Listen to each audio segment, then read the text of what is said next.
नमस्कार, हमारी खास पेशकश में आपका स्वागत है। मैं हूं मनोज मानस और खास पेशकश में आज हम बात कर रहे हैं धीरेंद्र शास्त्री का भगवाए हिंद।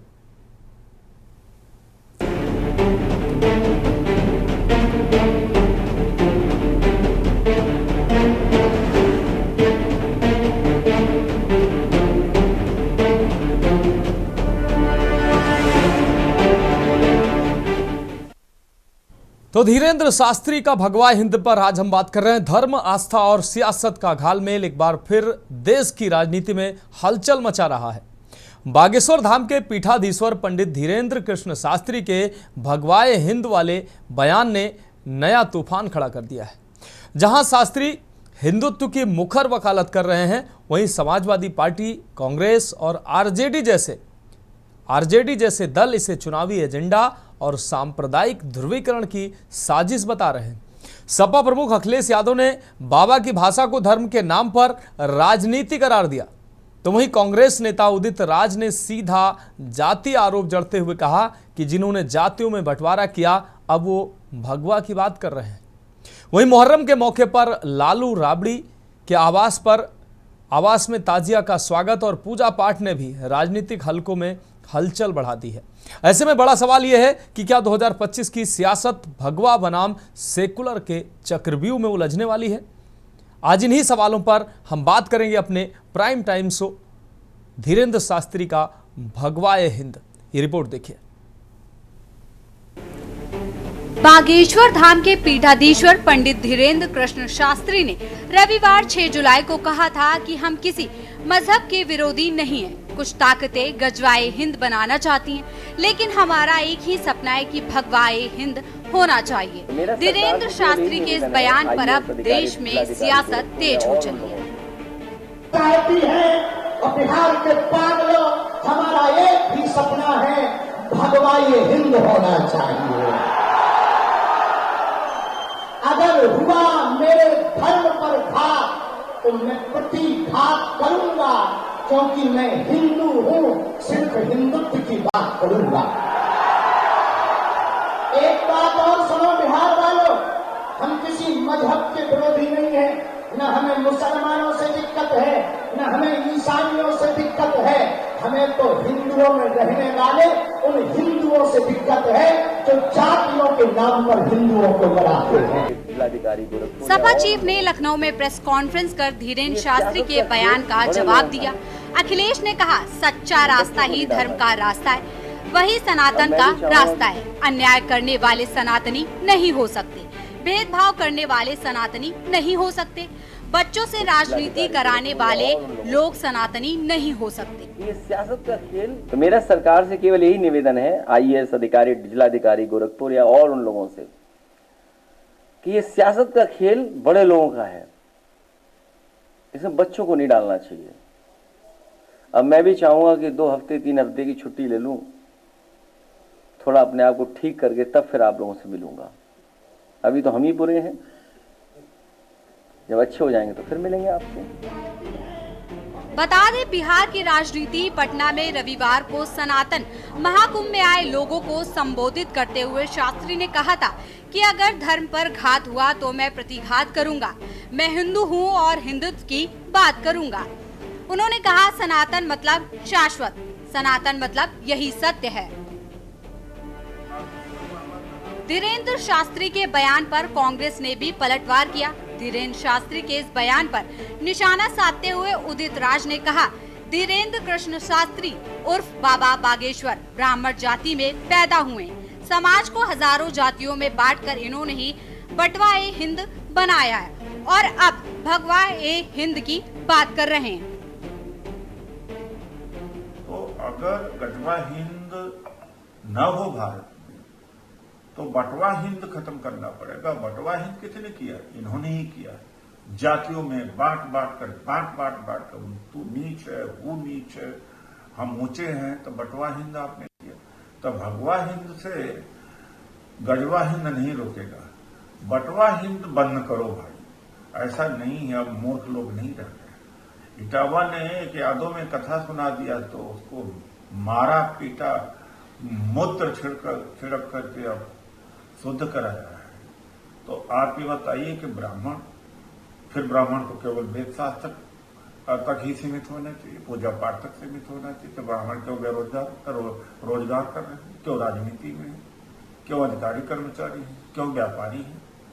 आप अपने जाति के हिसाब से पैसा नहीं कर रहे हैं और आप दूसरे का भी पैसा छीन लीजिए अपने पैसा में न आने के लिए। अरे भाई गजब है। सनातन महाकुंभ को लेकर आरजेडी ने भी पलटवार करने में देर नहीं लगाई। धीरेन्द्र शास्त्री ने बयान पर हमला करते हुए मृत्युंजय तिवारी ने कहा कि व्यक्ति ना हिंदू बनेगा ना मुसलमान बनेगा, इंसान की औलाद है, इंसान बनेगा। बिहार में होने वाले चुनाव से पहले हिंदू मुसलमान का मुद्दा फिर गर्मा रहा है। धीरेन्द्र शास्त्री की भगवाए हिंद का नारा बुलंद कर रहे हैं और कांग्रेस, आरजेडी समेत विरोधी दलों पर सीधा हमला बोल रहे हैं। तो बिहार में मुहर्रम पर लालू राबड़ी आवास में ताजिया का भव्य स्वागत के साथ राबड़ी देवी बा उनकी बेटी का ताजिया का पूजा पाठ करना बिहार चुनाव में नया तड़का लगा रहा है। ऐसे में देश के साथ बिहार की सियासत में अब कौन सा नया चक्रव्यूह रचा जाएगा, ये देखने वाली बात होगी। स्पेशल डेस्क के न्यूज इंडिया।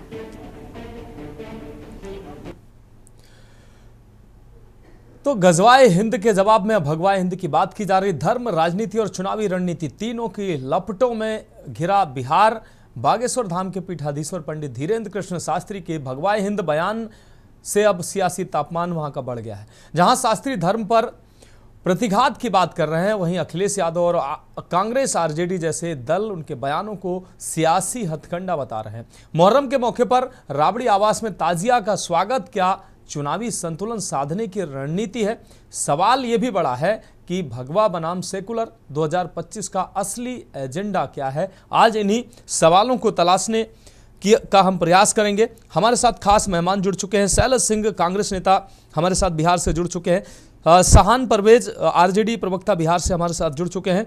पवन रावत, बीजेपी प्रवक्ता, यूपी से हमारे साथ जुड़ चुके हैं। मयंक शुक्ला, सपा प्रवक्ता, यूपी से हमारे साथ जुड़ चुके हैं। मनीष शर्मा, राजनीतिक विश्लेषक, दिल्ली से हमारे साथ जुड़े हुए हैं। साथ ही महामंडलेश्वर आशुतोष दास जी महाराज, कामधेनु अखाड़ा, ये भी हमारे साथ कुछ ही देर में जुड़ेंगे। आप सभी मेहमानों का फिलहाल चर्चा में बहुत स्वागत करते हुए पहला सवाल भारतीय जनता पार्टी के प्रवक्ता के पास पहुंचकर करेंगे। पवन रावत जी, धीरेन्द्र कृष्ण शास्त्री वो संत हैं और पीठाधीश्वर हैं, और संत की अगर कोई भाषा होती है तो उस पर राजनीति किस स्तर पर होनी चाहिए या किस हद तक होनी चाहिए या नहीं होनी चाहिए, क्योंकि धीरेन्द्र शास्त्री अब कई राजनीतिक दलों के लिए मुद्दा बने हुए हैं। समाजवादी पार्टी धीरेन्द्र शास्त्री पर लगातार हमले कर रही है, आरजेडी भी अब उनके ऊपर हमले कर रही है, कांग्रेस उदित राज के उनके रूप में उनके ऊपर हमले कर रही है, साथ ही अन्य दल भी हैं वो भी धीरेन्द्र कृष्ण शास्त्री पर हमले कर रहे हैं। क्या लगता है ये जो 2025 में बिहार में चुनाव होने वाला है उसकी वजह से ये लगातार बयानबाजी का दौर चल रहा है, या वास्तव में धीरेन्द्र कृष्ण शास्त्री ऐसा कुछ बोल रहे हैं जिसकी वजह से ये विरोध किया जा रहा है? लगातार गजवाए हिंद की बात कहीं ना कहीं की जाती रही है, होती रही है, धार्मिक लोग करते रहे, और धीरेन्द्र शास्त्री भी अगर धार्मिक लोग हैं वो भी अगर भगवाए हिंद की बात करते हैं तो उसको लेकर विवाद क्यों खड़ा किया जा रहा है? नमस्कार मनोज जी। जी, आपके मुझे बुलाने के लिए आपका धन्यवाद। देखिए, आपका जो प्रश्न है वो बहुत सीधा सा है और उसका उत्तर भी बहुत सीधा सा है। जो जिस धर्म का प्रमुख होता है वो अपने धर्म के लिए बात करता है। अगर कोई मुस्लिम धर्म के धर्मगुरु होंगे तो वो अपने धर्म को बढ़ाने के लिए बात करेंगे, क्रिश्चियन धर्म के धर्मगुरु होंगे वो अपने धर्म को बढ़ाने की बात करेंगे। अगर धीरेन्द्र शास्त्री हिंदू धर्म से आते हैं, सनातन धर्म से आते हैं, तो जाहिर सी बात है वो सनातन धर्म की भलाई के लिए बात करेंगे। और मुझे नहीं लगता कि उन्होंने कोई भी ऐसा आपत्तिजनक बयान दिया है या कोई भी इस प्रकार का बयान दिया है जिसको लेकर के राजनीति करनी चाहिए। वो एक अलग है कि विपक्ष के पास में कोई मुद्दा नहीं है, वो बार बार सनातन धर्म को टारगेट करता है कि सनातन धर्म एक सॉफ्ट टारगेट है, तो उसको लेकर के हो सकता है कि सेकुलरिज्म करके और उसको वोट को बनाया जाए। अब आप देखिए बिहार में तो छोटी से छोटी बात को बड़ा सा बड़ा किया जा रहा है, लेकिन मुझे नहीं लगता कि धीरेन्द्र शास्त्री जी ने कुछ भी ऐसा कहा है जिसको लेकर के किसी भी प्रकार की राजनीति करनी चाहिए। गजवाए हिंद या भगवाए हिंद कोई विषय है ही नहीं है एक्चुअल में। एक्चुअल है बिहार का चुनाव, जिसको लेकर के विपक्ष छोटे छोटे टूल पकड़ रहा है, लेकिन मुझे नहीं लगता कि इससे विपक्ष को कोई फायदा होने वाला है। जी ठीक है पवन जी, आप हमारे साथ जुड़े रहिए। समाजवादी पार्टी से हमारे साथ मयंक शुक्ला जी जुड़े हुए हैं। मयंक शुक्ला जी, उत्तर प्रदेश में समाजवादी पार्टी खासतौर पर धीरेन्द्र शास्त्री के बयानों को लेकर लगातार अखिलेश यादव भी बोलते रहे हैं। उनके वो कथा में कितना पैसा लेते हैं उस पर उन्होंने बयान दिया। उसके बाद उनके कई बयानों पर समाजवादी पार्टी की तरफ से लगातार प्रतिक्रियाएं आती रही हैं। क्या ऐसा धीरेन्द्र शास्त्री से क्या दिक्कत है? वो हिंदू एकता की बात करते हैं, ये दिक्कत है, या कोई ऐसा वो भारतीय जनता पार्टी को सपोर्ट करते हैं, ये दिक्कत है, या वो ऐसा क्या बोलते हैं, या आपको उनकी कौन सी चीजें ठीक नहीं लगती हैं जिसका लगातार उनके ऊपर हमले किए जा रहे हैं? कि धीरेन्द्र शास्त्री जी हों या कोई भी धार्मिक व्यक्ति हों जी, हालांकि सनातन धर्म में शंकराचार्य जी का सबसे सर्वोच्च स्थान है। मुझे लगता है उनकी बातें सुननी चाहिए सभी को, खास तौर से भाजपा के समर्थन करने वाले लोगों को, क्योंकि वो सनातन धर्म की असली परंपराओं का निर्वाह करने वाले लोग हैं। बाकी जो कथा की बात है और सब बातें हैं, मैं ये कहना चाहता हूं कि सनातन शब्द को ये लोग जान नहीं पाते हैं। सनातन का मतलब है कि संसार के सभी तत्व एक हैं, विश्व का कल्याण हो, प्राणियों में सद्भावना हो, जैसे शब्दों का उच्चारण सनातन धर्म की प्रथम लाइनों में ही हो जाता है। तो यदि आप सनातन की बात करते हैं तो सनातन का बहुत भव्य रूप है, और सनातन धर्म किसी एक बाउंड्री में नहीं आप उसे नाप सकते हैं। और जिस तरीके के शब्द यूज कर रहे हैं, मुझे लगता है कि वो किसी धर्म गुरु के नहीं होने चाहिए। और जो बात वो कह रहे हैं, गजवाए हिंद और भगवाए हिंद, गजवाए हिंद का जिक्र भी मुझे लगता है भाजपा के लोग ही ज्यादा करते हैं। मैंने किसी मुस्लिम समाज के धर्म गुरु के मुंह से नहीं सुना है, और जितना मैं अध्ययन कर चुका हूं कि कुरान शरीफ में भी उसका कहीं जिक्र नहीं है। तो ये झूठी बात फैलाने का काम करते हैं। अब वो भगवाए हिंद कर रहे हैं, असल में ये कुछ नहीं जानते हैं। जो हिंदू कर रहे हैं, हिंदू शब्द की उत्पत्ति भी अरबों द्वारा की गई है, क्योंकि सिंधु नदी के पास रहने वाले लोगों को हिंदू कहते थे अरब के लोग। तो इन्हें ना इतिहास पता है, न वर्तमान पता है। नहीं, वो एक धार्मिक व्यक्ति हैं, वो एक धार्मिक व्यक्ति हैं। अगर धर्म की बात करते हैं, कोई मुस्लिम समाज का व्यक्ति होता, वो उस धर्म से जुड़ा कोई संत होता, तो वो उसकी बात कर रहा होता। इसमें राजनीतिक प्रतिक्रियाएं जो लगातार सामने आ रही है, उनके ऊपर हमले किया जा रहा है, ये क्यों? आखिर वो धर्म की बात अगर वो कर भी रहे हैं, भगवाए हिंद, तो ये धर्म की बात है, ये हिंदू धर्म की बात है, वो धार्मिक व्यक्ति है तो वो कर रहे हैं। इसमें राजनीतिक व्यक्तियों का जो लगातार हमले किए जा रहे हैं, उनके बयानों को लेकर तमाम विवाद किया जाता है। वो आखिर विवाद क्यों किया जाता है?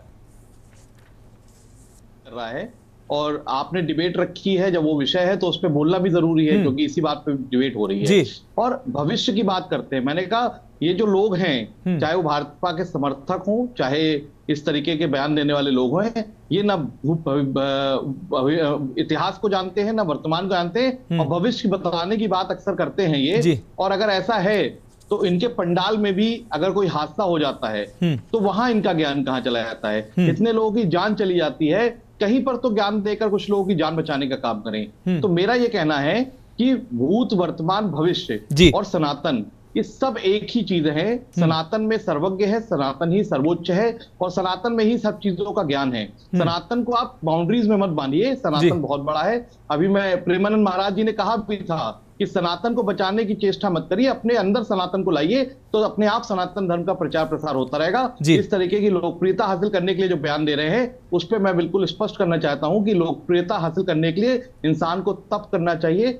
अगर वो आध्यात्म के क्षेत्र में है तो तप के माध्यम से अपने अंदर अच्छी सहनशीलता लानी चाहिए, तभी आपका नाम होगा। ठीक है। सैलज सिंह जी का रुख करते हैं, कांग्रेस नेता है, बिहार से जुड़े हुए हैं हमारे साथ। सैलज जी, क्या लगता है ये जो बयानबाजी का दौर शुरू हुआ है, अब बिहार में चुनाव होने वाले हैं, इसको लेकर ये एक तरह से पोलराइजेशन की वजह से बात की जा रही है? धीरेन्द्र शास्त्री को एक पक्ष बनाया जाता है, दूसरा एक विपक्ष खड़ा हो जाता है, उनके बयानों की बात की जाती है। दूसरा, लालू प्रसाद यादव के घर पर जो ताजिए की जो वहाँ पर पूजा पाठ की जा रही है, उसको लेकर भी तमाम सवाल खड़े किए जा रहे हैं। तो ये मुद्दे, जो धार्मिक मुद्दे, जब राजनीति इसमें घालमेल करने लगती है तो कहीं ना कहीं ये इसको चुनाव से जोड़कर देखा जाने लगता है। कैसे देखते हैं आप इसको? देखिए, पहले तो अभी मुहर्रम का समय था, जी। लालू जी के यहाँ तजिया आया, उन्होंने पूजा पाठ किया, अच्छी जी। बात है, करना भी चाहिए। सभी धर्मगुरु, सभी लोगों को, सभी धर्मों का इज्जत करना चाहिए, सम्मान करना चाहिए। जब हनुमान जी का झंडा निकलता है तब भी जाकर के लालू जी के यहाँ उसकी सभा होती है जी। और जब हमारा नवरात्रा होता है तभी भी वहां पर उनका पूजा होती है। तो सभी धर्मों का सम्मान करते हैं। लालू जी अच्छे व्यक्ति हैं, अच्छे शासक भी रहे। भाजपा प्रवक्ता को यह बताना चाहिए कि जो बिहार में लोगों का हत्या हो रहा है, व्यापारियों का पलायन हो रहा है, व्यापारी मारे जा रहे हैं, उस जंगल राज को कैसे वो संभाल रहे हैं? क्या नीतीश जी 20 साल में उस बिहार को नहीं सुधार पाए?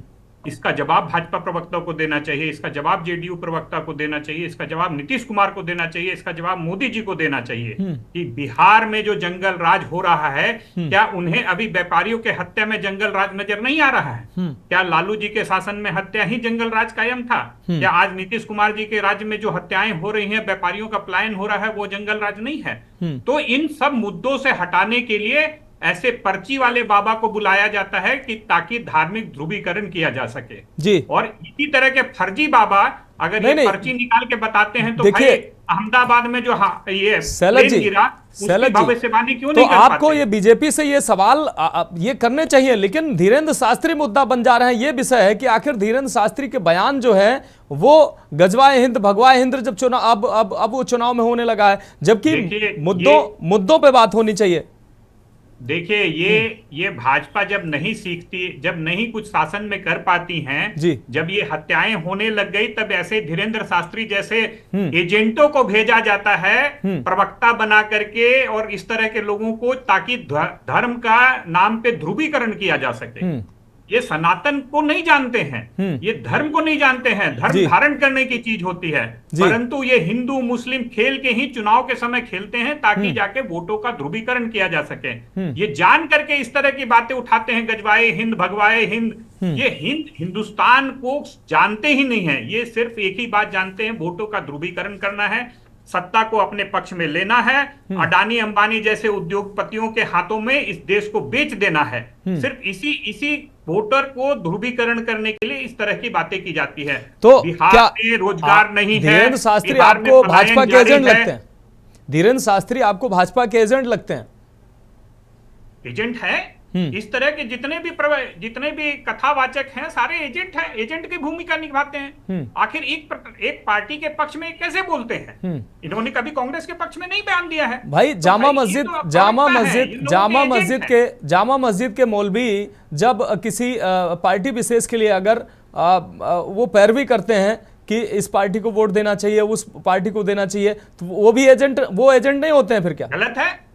गलत है। किसी भी धर्म गुरु को, किसी भी धर्म कथावाचक को, किसी भी शंकराचार्य को किसी भी पार्टी के फेवर में नहीं बोलना चाहिए। यह गलत है। मैं ये नहीं मानता हूं कि हाँ कांग्रेस के फेवर में बोल रहे हैं या भाजपा के फेवर में बोल रहे हैं वो सही है। मैं स्पष्ट कहना चाहता हूं, धार्मिक व्यक्ति को धर्म गुरु धर्म की प्रचार करना चाहिए। उसे किसी भी पार्टी के और किसी भी संरचना के पक्ष या विपक्ष में नहीं बोलना चाहिए। हाँ, वो उन्हें देश के बारे में बोलना चाहिए। हाँ, देश उनका भी है, कथावाचक का भी है देश, शंकराचार्य का भी देश है, तो उन्हें देश के बारे में बोलना चाहिए। मगर एक धर्म गुरु आकर के, एक कथावाचक आकर के अगर भगवाए हिंद और गजवाए हिंद करता है, ये ओछी हरकतें हैं। ठीक है। वो कथावाचक क्योंकि ज्ञानी नहीं है, वो अज्ञानता के परिप्रेक्ष्य में आकर के, अज्ञानता के साथ आकर के अपनी बातों को रख देता है और ये चुनावी ध्रुवीकरण का काम करता है। वो एजेंट है एक्चुअली। ठीक है सैला जी, आप जुड़े रहिए। सहान परवेज जी का रुख करते हैं, आरजेडी प्रवक्ता हैं, बिहार से हमारे साथ जुड़े हुए हैं। सहान परवेज जी, क्या लगता है कि धीरेन्द्र शास्त्री के बयान के बाद अब उस पर तमाम प्रतिक्रियाएं आना और गजवाए हिंद भगवाए हिंद की बात करना, कहीं ना कहीं बिहार के चुनाव को देखते हुए इस तरह की बयानबाजी की जा रही है? दूसरी तरफ जो आरजेडी सुप्रीमो लालू प्रसाद यादव के यहाँ ताजिए का स्वागत किया गया, मुझे लगता है कि हर वर्ष किया जाता है, लेकिन अब चूंकि इस बार चुनाव है तो उसको अलग तरीके से देखा जा रहा है और कहीं ना कहीं मुस्लिम वोटों को पोलराइज करने की के दृष्टिगत ये लोगों को लगता है कि इस वजह से लालू परिवार ऐसा कर रहा है। कैसे देखते हैं इसको आप? देखिए मनोज जी, सबसे पहली बात तो कि मैं धीरेन्द्र शास्त्री जी के बयान को अभी तक सुन नहीं पाया हूं जी, और तो मुझे आप करेक्ट कर दीजिए केवल इतना कि धीरेन्द्र शास्त्री जी का जो बयान आया है वो बयान कहाँ आया है, वो उन्होंने बयान कहाँ आकर दिया है। जी देखिए, धीरेंद्र शास्त्री, तो मैं इसके बाद आगे बोल पाऊंगा कि ये जो बयान उन्होंने दिया है, ये बयान उन्होंने कहाँ दिया है। धीरेंद्र शास्त्री समय समय पर वो बयान देते रहते हैं। अभी इस दौरान भी उन्होंने बयान दिया कि अगर धर्म पर घात हुआ तो मैं प्रतिघात करूंगा, मैं हिंदू हूं, हिंदुत्व की बात करूंगा, सनातन का मतलब है शाश्वत सनातन। उन्होंने कहा कि अगर लोग गजवाए हिंद की बात करेंगे तो हम भगवाए हिंद की हम भी बात करेंगे। ये उनका बयान सामने आया। इसके बाद अब उस बयान को लेकर उदित राज का बयान सामने आया और तमाम प्रतिक्रियाएं सामने आ रही हैं। वहीं दूसरी तरफ बिहार चुनाव से जोड़कर इसको देखा जा रहा है, क्योंकि वहां ये बयान दिया गया और कहीं ना कहीं उस पर अब राजनीति हो रही है। मनोज जी, मैं केवल आपसे इतना करेक्शन करना चाह रहा हूं कि ये बयान जो धीरेंद्र शास्त्री जी का आया, ये कहाँ आया, ये वो कहाँ मौजूद थे। वो दुबई में बोल रहे थे, वो अफगानिस्तान में बोल रहे थे, कि वो इंडोनेशिया में बोल रहे थे, कि ऑस्ट्रेलिया में वो थे, पटना में बोल रहे थे। पटना में सनातन महाकुंभ का आयोजन चल रहा था, बागेश्वर धाम के पीठाधीश्वर वहीं मौजूद थे, वहीं पर ये बयान सामने आया। इसीलिए बिहार की राजनीति से उसको जोड़कर देखा जा रहा है। पटना में बयान देने का मतलब, अभी अगर भगवाए हिंद और गजवाए हिंद की बात करना, तो अब धीरेंद्र शास्त्री जी को तो हमारे मयंक शुक्ला जी ने पूरा सनातन का पाठ पढ़ा दिया। अब शुक्ला जी से बेहतर कौन बता पाएगा। ठीक है, आपको बयान सुनवा देते हैं, बयान सुनवा देते हैं। ठीक है, आपको बयान सुनवा देते हैं, आपको बयान सुनवा देते हैं, उसके बाद फिर चर्चा, आपका फिर जवाब लेते हैं। हमारा एक भी सपना है, भगवाए हिंद होना चाहिए। अगर हुआ धर्म पर घात तो मैं प्रतिघात करूंगा, क्योंकि मैं हिंदू हूं, सिर्फ हिंदुत्व की बात करूंगा। एक बात और सुनो बिहार वालों, हम किसी मजहब के विरोधी नहीं है, न हमें मुसलमानों से दिक्कत है, न हमें ईसाइयों से दिक्कत है, हमें तो हिंदुओं में रहने वाले उन हिंदुओं से दिक्कत है जो जातियों के नाम पर। तो मुझे लगता है सहान परवेज जी, आपको समझ में भी आ गया होगा। उन्होंने जो बात कही कि अगर किसी ने घात किया तो वो प्रतिघात करेंगे, और वो अगर कोई गजवाए हिंद की बात करेगा तो वो भगवाए हिंद की बात करेंगे। और बिहार वासियों को संबोधित करते हुए उन्होंने कहा, अब आपको जगह भी पता चल गई, अब आपको बयान भी आपने सुन लिया और जवाब दे दीजिए। और लालू यादव के घर में जो ताजिए पर बात हो रही है उस पर भी जवाब दे दीजिए। मनोज जी, मैं कह रहा हूं कि केवल मैं आपके माध्यम से कंफर्मेशन चाहता था कि ये बयान कहां आया और किस कॉन्टेक्स्ट में। चलिए, आप जानकारी होगी, जवाब दे दीजिए कहां आया। ठीक है, तो आपको ये भी समझ में आ जाएगा कि किस कॉन्टेक्स्ट में कहा बयान है। ठीक है। अब दूसरी बात मैं कह रहा हूं कि इस तरह के बयानबाजी करने वाले लोगों का इतिहास लंबा है। इस देश के अंदर धर्म का धंधा होना कोई नई बात नहीं है जी। इस देश ने धर्म के धंधे को रिजेक्ट किया है। अब मैं आपको बता देता हूं कि आजादी की लड़ाई लड़ते हुए जब भारत को गुलामी से मुक्त कराने के लिए लड़ाई लड़ी गई, उस समय एक तरफ जब लड़ाई लड़ रही थी और सूली पे चढ़ रहे थे, तो एक तरफ चढ़ रहे थे अगर राम प्रसाद बिस्मिल, तो दूसरी तरफ अशफाक उल्ला खान। और उस समय भी भारत के लोगों ने जिन्ना और गोडसे और सावरकर और गोलवरकर जैसे धर्म के ठेकेदारों को रिजेक्ट करके वो अशफाक उल्ला खान के साथ गए, मौलाना अबुल कलाम आजाद के साथ गए, वो स्वामी विवेकानंद के साथ खड़े हुए, वो गांधी के साथ खड़े हुए, नेहरू के साथ खड़े हुए, वो अंबेडकर के साथ खड़े हुए। तो धर्म के ठेकेदारों का भारत में एक बहुत बड़ा महत्व नहीं है और धर्म पे राजनीति करने वालों का भारत में कोई जगह नहीं है। ये भारत का लंबा इतिहास है, मैं इसलिए बता रहा हूं आपको। और बिहार में चूंकि धर्म की बात होगी इस वजह से, क्योंकि स्पष्ट है कि जिस प्रकार का आंकड़ा सर्वे आ रहा है और बिहार की जो चुनाव में जमीनी हकीकत है वो ये है कि एनडीए की हवा निकल चुकी है।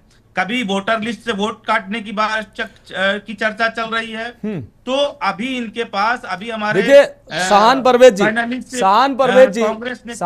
जी उत्तर प्रदेश में एक धर्मांतरण का बड़ा रैकेट पकड़ा गया है अभी, और उसका जो मुखिया था जमालुद्दीन, जिसको छांगुर बाबा कहा जाता है, इसी मुद्दे पर धीरेंद्र शास्त्री बोल रहे थे। और ये छांगुर जो बाबा है 40 मुस्लिम देशों की यात्रा इसने की है, 100 करोड़ इसके खाते में पैसा आया है, और इस पर अब एटीएस जांच कर रही है। इसके अन्य जो साथी थे उनको पुलिस गिरफ्त में लेने का प्रयास कर रही है। फिलहाल 2 लोग अरेस्ट किए गए। इसी पर धर्मांतरण को लेकर सवाल बाबा से जब किया गया, धीरेन्द्र कृष्ण शास्त्री से, फिर उन्होंने बयान दिया था।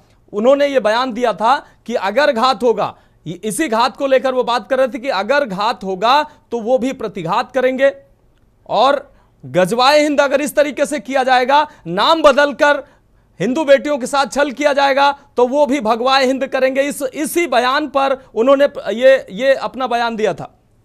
सहान परवेज जी, धीरेन्द्र बाबा को बहुत स्पष्ट बता देना चाहता हूं कि बिहार में गरीबी बढ़ रही है, बेरोजगारी बढ़ रही है, और बेरोजगारी की बात करेंगे और बेरोजगारों का कल्याण करने की भविष्यवाणी करें, उसका समाधान करने की बात करें, तभी आपका कोई पठ और कथा सुनेगा। और जिस कथा से कमाए हुए आप 5 लाख का चश्मा और रिजॉर्ट और फॉरेन ट्रिप करते हैं, ये बयान आप दुबई में क्यों नहीं देते हैं? जब आप दुबई में घूमने जाते हैं तो दुबई में इस प्रकार का बयान आप क्यों नहीं देते? देखिए सहान परवेज जी, धीरेन्द्र कृष्ण शास्त्री नहीं पूछा, धीरेन्द्र कृष्ण शास्त्री ने नहीं पूछा कि आपकी पार्टी का 1000 करोड़ 500 करोड़ फंड आ रहा है, वो क्यों आ रहा है, कहां से आ रहा है, आप प्राइवेट जेट से क्यों घूम रहे हैं? उन्होंने पूछा क्या? तो आप वो 1 लाख का चश्मा पहने 2 लाख का उनको भक्त दे रहे हैं, उनको भक्त दे रहे हैं। आप कौन होते हैं ये सवाल करने वाले? ऐसा ही नहीं रहेगा, टिकट कौन लेगा?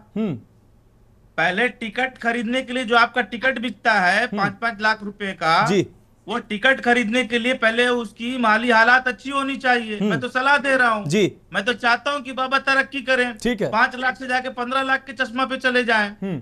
तो वो टिकट खरीदने के लिए बिहार के लोगों के पास पैसा होना चाहिए जी। मैं इसलिए बोल रहा हूँ कि बिहार के लोगों के पास पैसा तब होगा, ठीक है, जब उसकी बेरोजगारी दूर होगी। बिल्कुल, तो बाबा को पहले यहाँ आके भाषणबाजी करने से पहले वो स्पष्ट करना चाहिए कि सरकार से सवाल पूछे कि यहाँ का इतना लोग बेरोजगार क्यों है, यहाँ लोग पलायन क्यों कर रहे हैं, यहाँ लोग भुखमरी की कगार पे क्यों है। अरे ये तो आपका काम है भाई, ये आपका काम है, आप राजनीतिक व्यक्ति हैं, आप सवाल नीतीश कुमार से क्यों नहीं पूछते, आप बीजेपी से सवाल क्यों नहीं पूछते? ये आपका काम है। आप चुनाव लड़ेंगे तो जाति बिरादरी, वैसे कहेंगे हिंदू बनेगा ना मुसलमान बनेगा, और जब चुनाव आएगा तो फिर जाति पर चुनाव होगा, धर्म पर चुनाव होगा।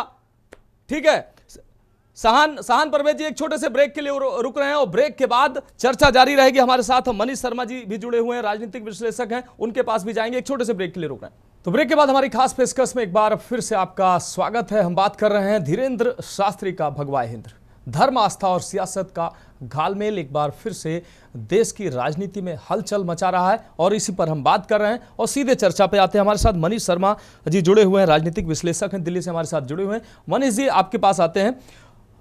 धीरेन्द्र कृष्ण शास्त्री, सनातन महाकुंभ में बिहार में उनका एक बयान सामने आया, वो कुछ सवाल उनसे किए गए और कुछ बातों को लेकर मुहर्रम में विवाद भी पटना में देखने को मिला, और उनसे कुछ उत्तर प्रदेश की कुछ घटनाएं, उसको लेकर उन्होंने कुछ बयान दिया, और उस बयान के बाद अब सियासी चर्चाएं शुरू हो गई। विपक्ष के लोग जो हैं वो बिहार में चुनाव है उसको देखते हुए ये कह रहे हैं कि भारतीय जनता पार्टी की तरफ से वो बयान दे रहे हैं, इस तरीके की बात करके वो पोलराइजेशन की बात कर रहे हैं। दूसरी तरफ धीरेन्द्र शास्त्री पर अखिलेश यादव इससे पहले भी बयान दे चुके हैं, समाजवादी पार्टी की तरफ से पहले भी बयान आते रहे हैं। उनके कथा में जो वो फीस लेते हैं उस पर सवाल खड़े किए गए हैं, कई तरीके के ऐसे सवाल, जबकि वो हिंदुओं को एकजुट करने की बात करते हैं। ये कारण हो सकता है कि धीरेन्द्र शास्त्री पर राजनीतिक हमले हो रहे हैं। दूसरी चीज जो वो उन्होंने भगवाए हिंद की जवाब में गजवाए हिंद की बात की, क्यों ऐसा उनके ऊपर हमले का कारण क्या आपको नजर आता है? दूसरी तरफ जो बिहार में चुनाव है, क्या इससे उसको जोड़कर देखा जाना चाहिए?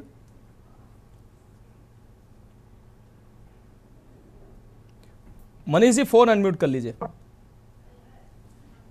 अनम्यूट है मेरा? जी जी जी जी, आवाज जा रही है? जी जी बिल्कुल। बिहार में इस समय धीरेन्द्र शास्त्री का होना, एक तो आप और वहां पे केंद्रीय मंत्री का भी होना, ध्यान दे रहे होंगे आप उस सभा, उस आयोजन में जी लगातार अश्विनी चौबे जो केंद्रीय मंत्री हैं, मतलब केवल भाजपा के नेता नहीं हैं, वो केंद्र में मंत्री भी हैं और वहां लगातार मौजूद हैं। और ये चुनाव का समय है, तो जनरली इसको किस रूप में देखे, किस परसेप्शन से देखेगा, ये आप खुद पहले समझिए जी। और बयान तो है वो केवल हिंदुओं की एकता की नहीं है, एंटी मुस्लिम भी है। मैं देख रहा था 2 दिन पहले जी राम भद्राचार्य भी वहां थे, वो 370 पे बात कर रहे थे, वो जो है वक्फ बिल पे बात कर रहे थे। अब बताइए ये जितने पॉलिटिकल चीजें हैं उस पे राम भद्रा जी बात कर रहे थे, बोल रहे थे इस देश में रहना है तो हिंदू बोलना होगा।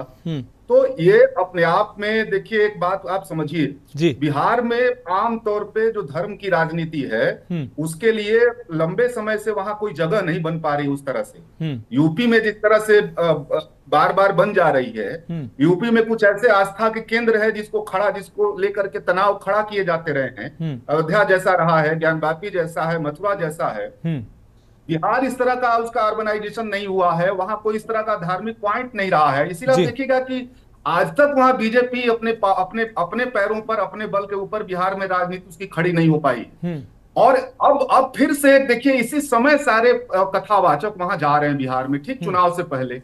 अभी मैं देख रहा था जितने जुलूस निकल रहे थे मुहर्रम से लेकर के उस यहाँ मोतिहारी में और कई जगहों पे तनाव क्रिएट किए जा रहे हैं। तो एक ऐसे समय में धर्म को प्रधान बनाने की कोशिश हो रही है। आप इस पे सोचिए कि जबकि संविधान मुद्दा बना हुआ है, 2024 में संविधान मुद्दा बना, सामाजिक न्याय मुद्दा बना, आरक्षण मुद्दा बना, और उसके चलते बीजेपी को आमतौर पे देश में और उत्तर प्रदेश में तो खास करके झटका लगा। अयोध्या भी हारना पड़ा, बनारस में जीत का अंतर जो है मोदी जी का कम हो गया।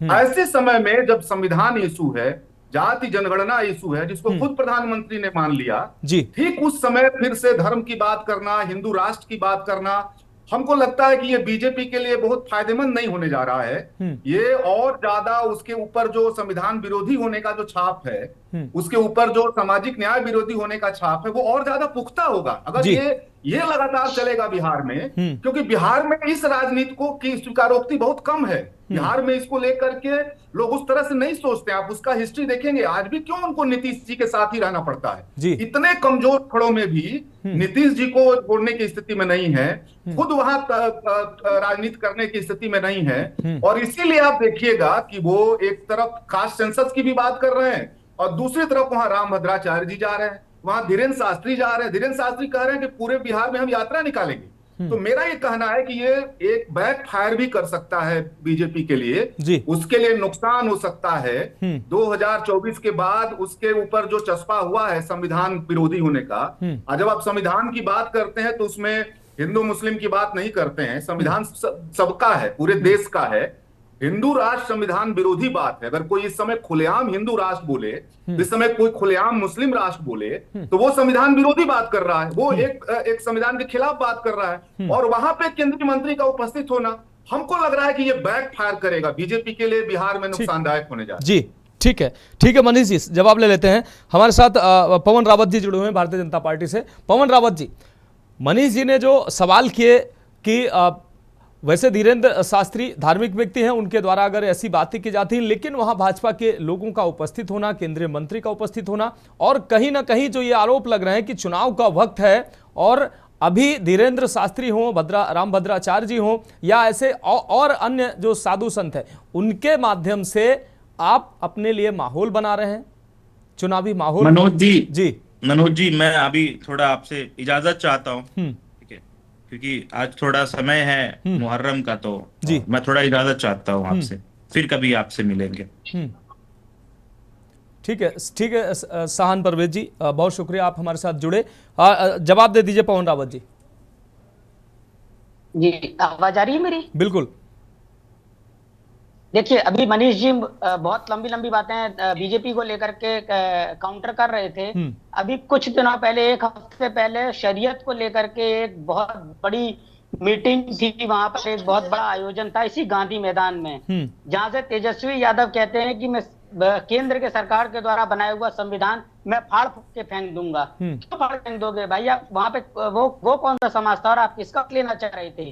अभी अगर हिंदुओं के पक्ष में, सनातन के पक्ष में कोई बात कह दी है, काउंटर करने के लिए चल, लेकिन वहां पर अगर वहां पर सलमान खुर्शीद जी के रिश्तेदार वहां पर थे, बिहार के कांग्रेस के बड़े लीडर वहां पर थे, आरजेडी से जो मुख्यमंत्री के चेहरा है जो आरजेडी के, वो वहां पर खड़े होकर के और जनता के सामने कह रहे हैं कि केंद्र के द्वारा जो पास किया हुआ कानून है मैं उसको हटा दूंगा और शरीयत को लागू कर दूंगा, मतलब संविधान खत्म कर दूंगा और मैं अपना एक कानून लागू करूंगा, तो ये बात संविधान के विरोध में नहीं जाती, ये बात के विरोध में नहीं जाती है, ये देश के विरोध में नहीं जाती है।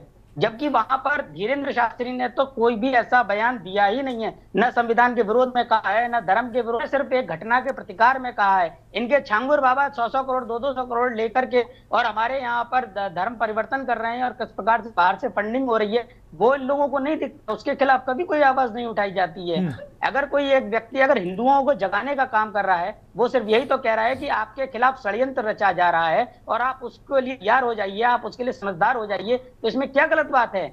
हमला करने से रोकने के लिए तैयारी कर रहे हैं ना, इसमें कहां से राजनीति आ गई है और कहां से धर्म आ गया है?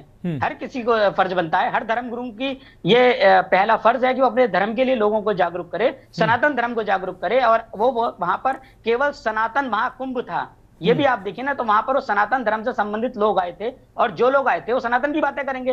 अभी शरीयत को लेकर के जब वहां पर गांधी मैदान में जब लोग मौलाना और धर्मगुरु लोग आए थे तो वो अपने धर्म से संबंधित बात कर रहे थे, उसको संबंध वहां पे तो सारी भारत विरोधी बातें की गई थी, फलस्तीन को लेकर के नारे लगाए गए थे, भारत के जो पारित संविधान है उसको फाड़ करके फेंकने की बात की गई थी। उस वक्त इन लोगों ने ज्ञान क्यों नहीं दिया था? मैं इस बात को जानना चाहता हूँ, उस वक्त बिहार के ये सारे मुद्दे कहाँ चले गए थे? उस वक्त सेकुलरिज्म कहाँ था? ठीक है, ठीक है। पवन रावत जी जवाब ले लेते हैं। हमारे साथ कांग्रेस से सैलर सिंह जी जुड़े हुए हैं। सैलर सिंह जी, पवन रावत जी का आरोप है कि अगर वो धीरेन्द्र कृष्ण शास्त्री वहां पर पहुंचते हैं, उनके नेता अगर मंच पर मौजूद भी रहते हैं, हालांकि वो धार्मिक सनातन महाकुंभ था और उनको इनवाइट किया गया था, वो वहां गए थे वो, लेकिन बात वहाँ धार्मिक लोग थे तो धार्मिक बातें की जा रही थी। लेकिन अभी जो गांधी मैदान का उन्होंने जिक्र किया, गांधी मैदान पर हालांकि वो कानून के विरोध के लिए ये शरीयत की तरफ से रैली रखी गई थी, उस रैली में भी वो उनका साफ तौर पर कहना है कि तमाम राजनीतिक लोग वहां पर मंच पर थे और तमाम देश विरोधी बातें की गई। संविधान जो भारतीय जनता पार्टी शासित जो केंद्र में सरकार है उसके द्वारा कानून लाया जा रहा है, उसको तेजस्वी यादव ने बयान भी दिया, उसमें उन्होंने कहा कि उसको हम नहीं मानेंगे, उसको हम बदल देंगे। तो ये आप पे भी तो आरोप समय समय पर लगते रहे और कहीं ना कहीं कोई कानून कोई एक पार्टी का नहीं होता है, कानून संसद बनाती है, तो इस तरीके का बयान ये भी कहीं ना कहीं दुर्भाग्यपूर्ण है। तो पवन रावत जी का जो आरोप है कि कांग्रेस भी समय समय पर करती है, आरजेडी भी समय समय पर करती है, तो अगर केंद्रीय मंत्री अगर वहां पहुंच गए तो कौन सा गुनाह हो गया? जी, मैं पवन जी के बातों का जवाब देना चाह रहा हूँ। जी, दे दीजिए। ऐसा है कि ये सनातन महाकुंभ जब वहां पर गजवाए हिंद की बात हो रही है उत्तर प्रदेश में, तो ये सनातन वाली बात भी जो थी भगवाए हिंद, ये उनको बिहार चुनाव से पहले बिहार में ना करके यूपी में कर देना चाहिए था। ऐसी कौन सी जाकर के बात हो गई जो कि उनको पटना आकर के ये बातों को रखना पड़ा? ये साफ साफ दर्शाता है कि ये चुनावी एजेंट है। ये चुनावी एजेंट लोग जो है ना इस तरह की बातें करते रहते हैं और चुनावी एजेंट ही हैं ये एक्चुअल में। तो अभी क्या है कि जब वहां रोजगार का बिहार में पलायन, रोजगार नहीं है, लोगों का पलायन हो रहा है, लोग जा रहे हैं वहां से बिहार से छोड़ करके। नीतीश कुमार जी का जंगल राज, पिछले 20 सालों से बिहार में जंगल राज जो कायम है, उद्योगपति मर रहे हैं, तो उस पे बात नहीं करके धर्म के तरफ उस धारा को धर्म की तरफ मोड़ने के लिए इस तरह की बातें की जाती है और वहां पर भाजपा के बड़े नेता उस मंच पर आते हैं। तो वोटों का कैसे पोलराइजेशन किया जाए, इन तथ्यों को लेकर के ही काम करते हैं। जी ठीक है, ठीक है। सैलर जी जुड़े रहिए आप हमारे साथ मयंक शुक्ला जी जुड़े हुए। मयंक शुक्ला जी आपका रुख करते हैं। मयंक शुक्ला जी, जैसा कि पवन रावत जी ने कहा कि पवन रावत जी ने जैसा कि कहा कि धार्मिक सनातन समागम था धीरेन्द्र शास्त्री के द्वारा, अगर ऐसा बयान दिया गया तो वो धार्मिक बयान है। लेकिन उत्तर प्रदेश में अभी जब इटावा की घटना हुई उसके बाद धीरेन्द्र कृष्ण शास्त्री के बयान पर समाजवादी पार्टी के द्वारा लगातार हमले किए गए और अब जो है धीरेन्द्र कृष्ण शास्त्री वहां पर पहुंचते हैं, बिहार में पहुंचते हैं, उसके बाद अब उनकी वहां पर जो उनका बयान दिया गया वो कहीं ना कहीं हो सकता है आप जो कह रहे हैं वही ठीक है कि बिहार में चुनाव है और उस चुनाव के परिप्रेक्ष्य से ये बयान कहीं ना कहीं एक पार्टी को फायदा पहुंचा सकता है। लेकिन कहीं ना कहीं इस तरीके के बयानबाजी पहली बार नहीं हुआ या किसी अन्य पार्टियां भी ऐसे संतों, ऐसे मौलवियों के माध्यम से मंच उनको साझा करवाकर ऐसे फायदे लेते रही हैं, पहले भी लेती रही हैं। मयंक शुक्ला जी, भारतीय जनता पार्टी और नीतीश कुमार जी की सरकार अगर ठीक से काम करके गई होती तो उनके पुल ना गिर रहे होते। जैसा कि मैं बिहार के बारे में भी पढ़ पा रहा था जी, पुल गिर रहे हैं वहां पे, हत्याएं हो रही हैं, लूट हो रही है, जंगल राज कायम है।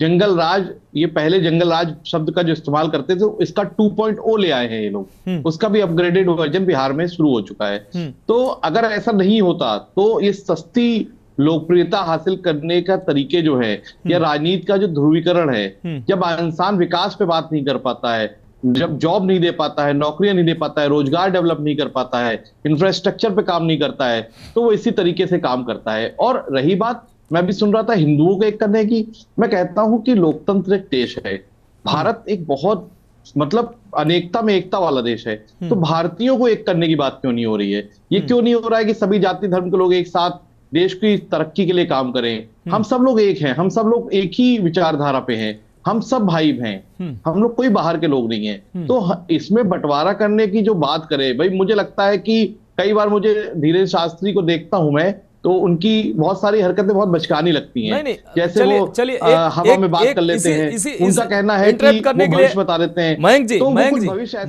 मयंक जी इंटरप्ट करने के लिए माफी चाहते हैं, लेकिन इसमें एक सवाल जोड़ देते हैं। उत्तर प्रदेश में जब इटावा में घटना हुई तब ये सभी भारतीयों को जोड़ने की बात सामने नहीं आई थी, तब यादव बनाम ब्राह्मण उसको बना दिया गया। जब कानून अपना काम कर रहा था तो एक जाति विशेष के व्यक्ति को अखिलेश यादव जी वहां बुलाते हैं, उसको सम्मानित करते हैं।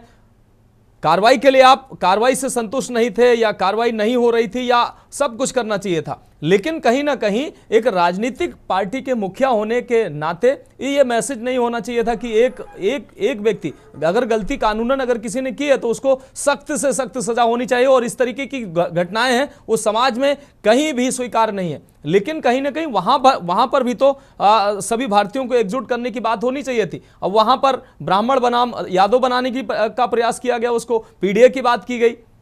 पीडीए जब सभी भारतीय इकट्ठा हैं, सभी भारतीयों को जोड़ने की बात होती है, तो पीडीए कहां आता है फिर? बहुत अच्छा सवाल किया आपने, मुझे बड़ी प्रसन्नता हुई ये सवाल आया जी। देखिए, अगर किसी के साथ अत्याचार होता है, अन्याय होता है, तो सनातन धर्म का हिस्सा नहीं हो सकता है। इसका मतलब जिन्होंने हिंसा करी, जिन्होंने अत्याचार किया, वो सनातन का पार्ट होके काम नहीं किया है, वो सनातन के विरुद्ध जाके किया है। अखिलेश जी ने अगले दिन बुला के उन लोगों से मिले, उनको सांत्वना देने का काम किया, और उसके बाद भारतीय जनता पार्टी द्वारा पोषित गुंडों ने उन ब्राह्मण गांवों पे हमला करने का काम किया। उन लोगों पे क्या कार्रवाई हुई? कार्रवाई की जब बात आती है तो भारतीय जनता पार्टी अलग तराजू ले लेती है। अगर हम कहते हैं कि जिन लोगों ने अगले दिन हमला किया उन पे कार्रवाई हो, जिन्होंने हिंसा करी उन पे कार्रवाई हो, क्योंकि लोकतंत्र है ना, हम लोकतंत्र के हिसाब से चलेंगे। जिसने जो गलती की है उसको वो सजा मिलती रहे, तो कोई भेदभाव की बात नहीं है। और ब्राह्मण और यादव समाज और ब्राह्मण समाज का रिश्ता बहुत पुराना है। जो महाराज यदु थे, उनकी माता जी ब्राह्मण थी, और कृष्ण और सुदामा की मित्रता भी हमेशा से रही है और सदा सदा तक बनी रहेगी। इसलिए इन लोग को लड़ाने का काम कोई नहीं कर सकता है। यही सवाल हमारा यही सवाल था कि आखिर वहां पर ऐसा क्यों किया गया, जबकि कार्रवाई तो ऐसी होनी चाहिए कि ऐसे इस तरीके का कृत्य करने वाले कम से कम उनकी 2 पीढ़ियां याद करें अगर इस तरीके का, क्योंकि सनातन में इस तरीके की कोई व्यवस्था नहीं है। सनातन में कोई भी ज्ञानी व्यक्ति, कोई भी कथावाचक जो उसने दीक्षा ली हो, उसने ज्ञान अर्जित किया हो, उसने उस विषय की दीक्षा हासिल की हो, तो वो कथावाचक हो सकता है। इस तरीके के कृत्य नहीं होने चाहिए। लेकिन कहीं ना कहीं उस विषय हिंसा नहीं होनी चाहिए थी। ठीक है, मनीष जी का रुख करते हैं। मनीष जी, जो हिंसा हुई वो भी नहीं होनी चाहिए थी। बेशक नहीं होनी चाहिए, और हालांकि कार्रवाई भी हुई है, उसमें कई लोगों के ऊपर एफआईआर भी दर्ज हुई है। मनीष जी, जैसा कि पवन रावत जी ने कहा कि आपने एक तरफा विश्लेषण किया, हालांकि आप राजनीतिक विश्लेषक हैं, आपने जो धीरेन्द्र शास्त्री हो या ऐसा तमाम पोलराइजेशन की वहाँ जो सियासत चल रही है उसकी जब आपने बात की, तो पवन रावत जी ने साफ तौर पर कहा कि आपने एक तरफा बात की है। लेकिन कहीं ना कहीं उनका सवाल यह था कि जिस तरीके से गांधी मैदान में शरीयत के द्वारा जब रैली की गई, उस रैली में तमाम राजनीतिक पार्टियों के प्रतिनिधि शामिल हुए और वहां पर तमाम ऐसी बातें हुई जो नहीं होनी चाहिए थी। वहां पर आरजेडी ने, कांग्रेस ने या अन्य पार्टियों ने वहां फायदा लेने का प्रयास किया, उस पर किसी ने सवाल नहीं किए। लेकिन अगर धीरेन्द्र शास्त्री अगर वहां बोल देते हैं, हिंदुओं को एकजुट करने की बात बोल देते हैं, तो सबको लगता है कि वो बीजेपी को फायदा पहुंचा रहे हैं। मनीष जी। नहीं, इसको इस रूप में समझिए कि ये जो वक्फ कानून के विरोध में जो कार्यक्रम होता है वो कोई धार्मिक आयोजन नहीं होता है। वो एक सरकार ने फैसला लिया है और पूरा इंडिया गठबंधन उसके खिलाफ है। संविधान में जो धार्मिक स्वतंत्रता है उस पे हमले के बतौर देखता है। तो ये इस पे अगर कोई इकट्ठा हो तो उसको धार्मिक आयोजन कैसे कर सकते हैं? आप एक खास समुदाय के विशेष अधिकारों पे हमला बोल रहे हैं तो संविधान पे हमला बोल रहे हैं ना। एक बात तो ये समझिए, अब कोई कहे कि 370 पे आप चर्चा करेंगे तो ये धार्मिक आयोजन हो गया। आप अगर धर्म स्थल कानून 1991 पे चर्चा करेंगे तो जो संसद से बनाए हुए कानून हैं, जो संसद से लिए गए, सरकार द्वारा लिए गए फैसले, वो किसी धीरेन्द्र शास्त्री ने, किसी मौलवी ने फैसला नहीं लिया, वह मोदी सरकार ने लिया है। और उसके खिलाफ ये मान रहा है पूरा इंडिया गठबंधन। अगर ये मान रहा है कि ये संविधान में जो धार्मिक स्वतंत्रता है उसके ऊपर अटैक है, यह भारत के संविधान पे हमला है, और उस सवाल पे इकट्ठा होना कैसे धार्मिक आयोजन हो गया? उसका धीरेन्द्र शास्त्री जैसे आयोजन से कोई तुलना ही नहीं हो सकती है। जो कह रहे हैं कि हम हिंदू राष्ट्र बनाएंगे, यह भी संविधान पे हमला है और वहां भी संविधान के हमले के ही खिलाफ लोग खड़ा हुए हैं। तो मेरा ये मानना है कि दोनों को घालमेल मत करिए कृपया। भाजपा के जो प्रवक्ता महोदय हैं वो घालमेल करने से काम नहीं चलेगा।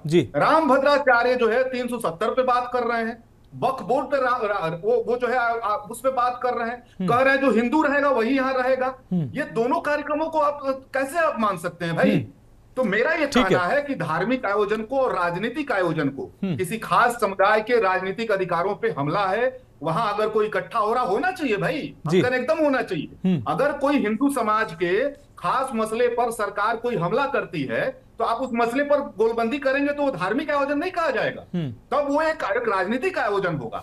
तो राजनीतिक आयोजनों और धार्मिक आयोजनों के बीच में घालमेल करना बंद करिए। और सच्चाई ये है कि बिहार चुनाव से ठीक पहले ये सारे आयोजन भाजपा के कह लीजिए कि उसके अभियान का हिस्सा है, उसके जनसंगठन की तरह ये कथावाचक काम कर रहे हैं। और मेरा ये मानना है कि ये भाजपा के लिए नुकसानदायक होगा, क्योंकि संविधान इस समय चर्चा में है, सामाजिक न्याय इस समय चर्चा में है, और इस समय आप धर्म की राजनीति को वहां बिहार में बढ़ाएंगे जो उसकी स्थल नहीं है, तो आपके लिए वो चलिए मनीष जी, ये तो आपने जवाब पवन रावत जी के सवाल का दे दिया। एक मेरा भी सवाल है, उसका मैं आपसे जवाब चाहूंगा। आप राजनीतिक विश्लेषक हैं, बेहतर जवाब दे पाएंगे।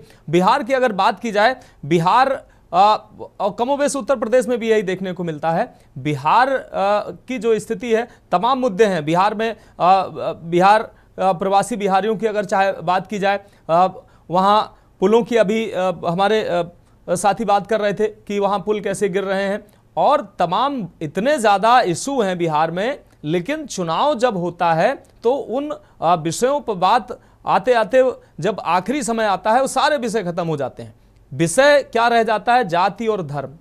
बिहार की स्थिति जो है आज, जो जिस स्थिति में बिहार है, लगातार सभी ने शासन किया, लालू परिवार ने शासन किया, बीजेपी ने लंबे समय तक शासन किया, नीतीश कुमार ने लंबे समय तक शासन किया। बिहार की मूलभूत समस्याएं जो थी वो अभी की वैसी बनी हुई हैं। इसके पीछे ये सबसे बड़ा कारण आप मानते हैं, या और अन्य इसके पीछे कोई कारण है? क्योंकि चुनाव जो आते आते जाति और धर्म पर आखिरी में सिमट जाते हैं। मनीष जी। नहीं, देखिए, मेरा ये कहना है कि जाति की जो राजनीति है और जाति की राजनीति, अगर जो कमजोर जातियां हैं, गरीब जातियां हैं, पिछड़ी दलित जातियां हैं, अगर आदिवासी जातियां हैं, तो उनकी राजनीति करना, उनके पक्ष में खड़ा होना, उनके संवैधानिक अधिकारों की रक्षा करना, उनके संसाधनों पे उनका भी हिस्सा हो, इसकी राजनीति करना, यह तो बिल्कुल जातिवाद नहीं है। पहली बात तो ये समझा जाए। कोई अगर इस समय ये कहे कि जाति जनगणना नहीं होना चाहिए, या कोई कहे कि पिछड़ों का आरक्षण खत्म होना चाहिए, कोई कहे कि दलितों का आरक्षण खत्म होना चाहिए, तो यह जातिवाद है। तो जातिवाद और जातिवाद में पहली बात तो हम लोगों को फर्क करना होगा। संविधान हमारा जो है ये मानता है कि भारत में जाति के नाम पर भेदभाव भारत में लंबे समय से रहा है। उसी को लेकर के एक सकारात्मक कार्रवाई आरक्षण के रूप में आपके बीच में आया है। इसीलिए आपने देखा होगा संवैधानिक आरक्षण दलितों पिछड़ों को आजादी के बाद से ही मिल रहा है, और 90 के बाद से पिछड़ों को भी दलितों को मिल रहा है, 90 के बाद से पिछड़ों को भी मिल रहा है। तो मेरा ये कहना है कि ऐसे समय में सामाजिक न्याय की बात करना, आरक्षण को ठीक ढंग से लागू करने की बात करना, या जातियों में कितनी गरीबी है इसको जानने की जाति जनगणना की मांग करना, यह अगर बिहार में हो तो ये संविधान के अनुरूप की बात है। मेरा बस इतना कहना है। इसके खिलाफ अगर कोई बात कर रहा है तो वह जातिवाद है, और इसके खिलाफ अगर इस सवाल को उठाना, हिंदुओं की एकता को तोड़ने वाला अगर कोई बात कर रहा है तो ये गलत है। मेरा ये कहना है कि चीजों को इस रूप में भी देखने की जरूरत है। कमजोर जातियों के पक्ष में खड़ा होना संविधान की जरूरत है। और अगर हिंदू धर्म में कुछ लोगों को सताया गया है लंबे समय से, तो उनकी बात करना बंटवारा नहीं होता है, उनकी बात करना जात बांटना नहीं होता है, उनके अधिकारों की बात करना हिंदू धर्म को और मजबूत करना होता है, हिंदू धर्म की एकता को और बढ़ाना होता है। तो मैं तो इसको इसी रूप में देखता हूं, और ये हमको देखना होगा कि आने वाले समय में बिहार में कौन जो है किस एंगल से जात की बात कर रहा है और कौन किस एंगल से धर्म की बात कर रहा है। जी, बहुत शुक्रिया मनीष जी। मयंक शुक्ला जी माफी चाहते हैं, आगे समय इजाजत नहीं देता है हमारे साथ जुड़ने के लिए, आपसे सवाल नहीं ले पाए। मनीष शर्मा जी आपका बहुत शुक्रिया, पवन रावत आपका बहुत शुक्रिया, शाहान परवेज आपका शुक्रिया, और शैलज सिंह आपका भी बहुत शुक्रिया चर्चा में हमारे साथ जुड़ने के लिए। तो बिहार चुनाव अब आने वाले हैं, होने वाले हैं, और ऐसे में अब बयानबाजियों का दौर शुरू हो गया है। कहीं ना कहीं चुनाव में लाभ लेने के लिए ये तमाम हथकंडे अपनाए जा रहे हैं, कोई भी पार्टी हो, कोई भी दल हो, लेकिन हर पार्टी हर दल की तरफ से बस एक ही शोर, किस तरीके से जातियों का, धर्म का पोलराइजेशन हो। तो इस तरीके का चुनाव में ये नहीं होना चाहिए, मुद्दों पर चुनाव होना चाहिए, और तमाम ऐसी घटनाएं, तमाम ऐसे वक्तव्य जो आते हैं उनको, हर वक्तव्य को चुनाव से जोड़कर देखना भी गलत है। तो फिलहाल हमारी खास पेशकश में अभी के लिए इतना ही, मुझे दीजिए इजाजत, और आप देखते रहिए के न्यूज़ इंडिया।